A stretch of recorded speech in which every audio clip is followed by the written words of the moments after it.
Hi there. It's October the 6th, and we're continuing our voyage through Paul's letter to the Colossians. We're in chapter 2, and we're reading from verses 8 to verse 23, the end of the chapter. So Paul is warning his readers not to be taken in by those who are trying to bring other elements into the following of Jesus. He says, don't let anyone try and take you captive by these philosophies and these tricks of the mind. He said, because actually Jesus is what it's all about. And in fact, Paul says something astounding here. He says, in Jesus, the fullness of God dwells physically. Now, this would have been anathema to the Gnostics, who believed that God couldn't live in a physical world because the world was somehow evil. Paul is saying, no, God has come and he's lived in a physical being, in a physical person. He lives in Jesus. This is one of the clearest calls, one of the clearest understandings we have that Jesus is actually divine. And he says, because of that, he has been raised from the dead, and he will also raise you. That because he is alive, you will also be made alive.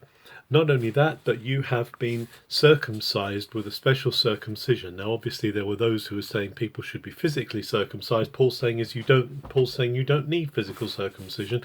You have the circumcision of the heart. The circumcision of the flesh is the flesh that is controlling us, is the soulish life, the life lived without God.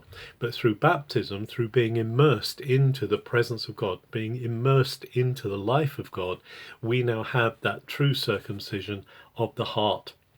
Not only that, but we're raised with him to new life, being raised with him, with Jesus, by God who raised him from the dead. And so therefore, even though we were living in that place of distance, of being under condemnation, all of the writings, Paul says, the handwriting that was against us has actually been written off by Jesus and by his death. Those legal demands have been taken and they've been nailed, Paul says, to the cross. What an amazing picture, that God has taken those things that were against us and he's nailed them to the cross. And he has taken away all the power of those who formerly held us in their debt. The rulers, the authorities, the powers of evil, the authority. He's taken away. Not only that, but he has made them a spectacle. He's made a spectacle of them, rather like the Roman emperor who would take captives in a triumph train. So Jesus has completely robbed the enemy of his power.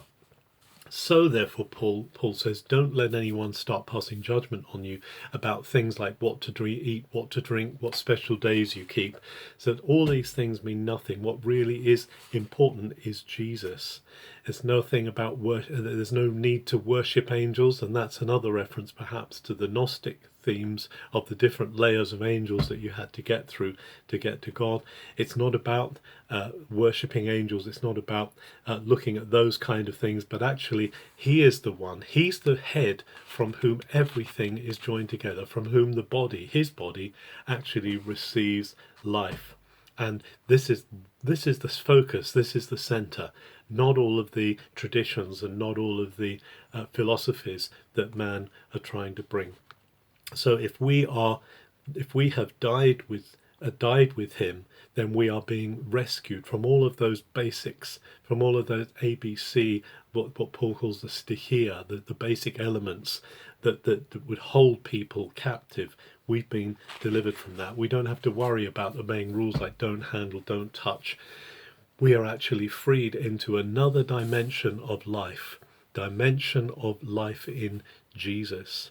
And this is the kind of humanity that we are living in now, not the humanity of the physicality and the soulishness of these other teachers. What an amazing freedom we have today then. We haven't got to live bound by regulations, bound by traditions. We live rather our life from the head, who is Christ.